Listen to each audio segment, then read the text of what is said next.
আসসালামাইকুম বন্ধুরা, সকলে কেমন আছেন? আশা করি ভালো আছেন। আপনাদেরকে একটা গুরুত্বপূর্ণ একটা বিষয় শেয়ার করব, যা আজকে আমার নিজের চোখের সামনে ঘটে গেছে।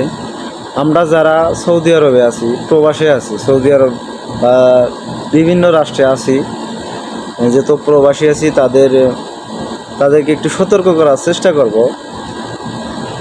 বিশেষ করে সৌদি আরবে আমরা যারা আছি দীর্ঘদিন ধরে, বা দেশে যাওয়ার মতো পজিশন হয়ে গেছে, অবৈধ আছি বা বৈধ আছি, সবার জন্য সতর্কবার্তা। আমরা কিন্তু বাংলাদেশিরা এমন আছি যে আমরা কিছুতে কিছু হলেই রাগ দেখাই। আসলে আমাদের এই রাগ দেখানো কিন্তু উচিত নয়, এটা নিজের ক্ষতি। তো আজকে যে ঘটনাটা ঘটলো আমি আপনাদেরকে জানাই। আমি গেছি বাতা মার্কেটে, আজকে সৌদি আরবের রিয়াদে, মানে রাজধানীর যেই বাতা মার্কেটটা বলা হয়, এখানে বাতা নামে পরিচিত ওই জায়গায়। যারা সৌদি আরবে আছেন তারা জানেন, আর যারা সৌদি আরবে নেই তারা নতুন করে জানুন যে বাতা মার্কেট, এখানে সমস্ত রকম আর কি জিনিসপত্র পাওয়া যায় এখানে। তো এক ভাই সৌদি আরবের এক পুলিশ বা সিআইডি, সিভিল বেশি আইছে, সে অবৈধভাবে আছে কিনা মাল বেছে, অবৈধ আর কি, খারাপ জাতীয় পানি জাতীয় এগুলো বিক্রি করে বাংলাদেশি আমাদের। তো সেই ভাই এক সিআইডি এসে ধরছে, মানে ইনফরমেশনে দিছে কেউ, সেই এর থেকে ধরে নিয়ে গেছে, মানে ধরতে আইছে। সে তখন আপনার ওই সিআইডির গায়ে হাত তুলছে, নাকটা ফাটাই দিছে, কানে খাওয়া মারছে। ওগুলো আবার সিসি ক্যামেরার ভিতরে দেখছে, মানে ধরা পড়ছে, ফটোটা তো উঠে গেছে। পুলিশ আসছে, বলদি আসছে, আপনার সব কিছু আসছে, 2-3 গাড়ি আছে, প্রায় 2-3 গাড়ি। আমি বাতাতে প্রায় আধা ঘন্টা 1 ঘন্টা ধরে আমি খালি এসব কাহিনি দেখি।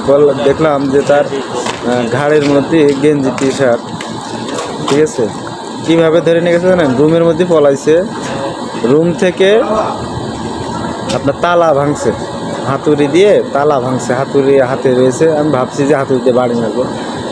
তো যেহেতু সৌদি আরবের নাগরিকের গায়ে হাত তোলা, এটা কিন্তু বড় আকারে একটা অন্যায়। আপনাকে একেবারে দেশে পাঠায় দেবে এক্সিট লাগায়, এটা কেউ ঠেকাতে পারবে না, ঠিক আছে?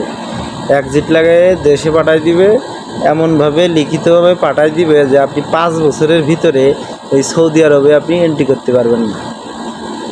হোক আপনার চাকরি, হোক আপনার বিজনেস, যে কোনো কিছু আপনি অন্যায় করবেন, আপনার কিন্তু এই সৌদি আরবে মাপ নাই।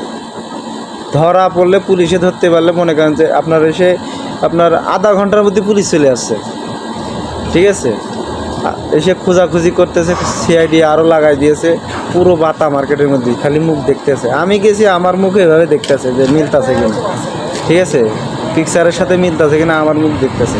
পরে আমি দেখলাম এক রুম ভেঙে বের করতেছে, ওই সময় আমি দেখছি। তা আমার কাছে কিছু স্ক্রিন ভিডিও আছে, এটা আপনাদেরকে ভিডিওর মাধ্যমে, এই ভিডিওর স্ক্রিনের সাথে জয়েন করে দেখাবো, ঠিক আছে?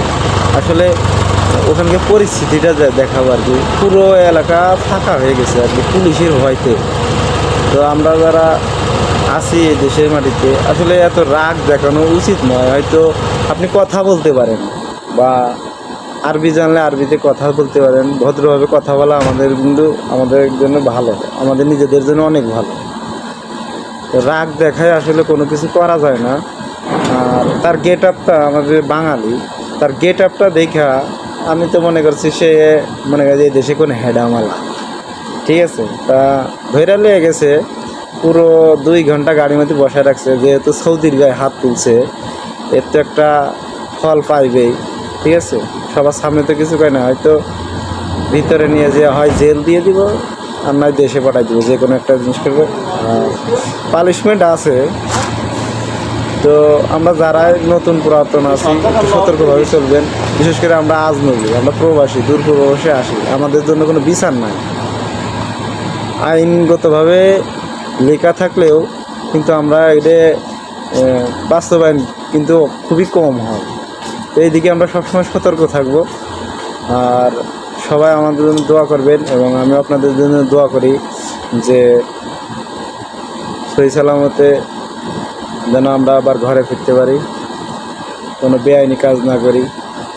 এদিকে আমরা সবসময় মনোযোগ রাখবো। আমরা যে যতটুকুই আছে না মানুষের সাথে বিশেষ করে খারাপ আচরণ করবেন না। আপনি যদি কারোর শরীর থেকে এক ফোঁটা রক্ত বের করেন, সেই ব্যক্তি সৌদি আরবে সেই ব্যক্তি যদি আপনাকে মাফ না করে, তাহলে কিন্তু আপনি ক্ষমা পাবেন না। আপনার যতদিন এই ক্ষমা পাবেন না ততদিন আপনার কিন্তু জেলখানায় ধরে নিয়ে আর কি আটকায় রাখবো, যদি কমপ্লেন করে আপনার নামে।